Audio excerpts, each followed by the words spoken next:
దేవుడు ఒకరిని ఎన్నో కష్టాలు పెడుతున్నాడంటే అతన్ని ఏదో మంచి పని కోసం సిద్ధం చేస్తున్నాడని అర్థం. జరిగిన పీడకల వల్ల నీకున్న కలని మాత్రం వదిలేయకు.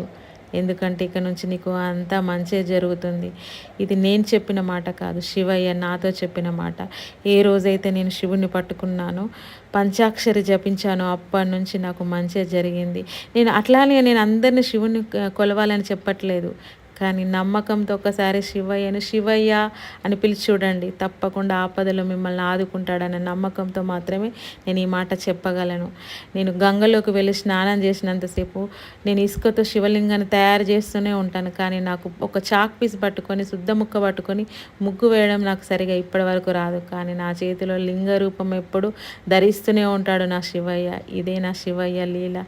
ఓం నమ శివాయ అని చూడండి, కష్టాలన్నీ గట్టెక్కుతాయని నేను ఖచ్చితంగా గట్టిగా చెప్పగలను.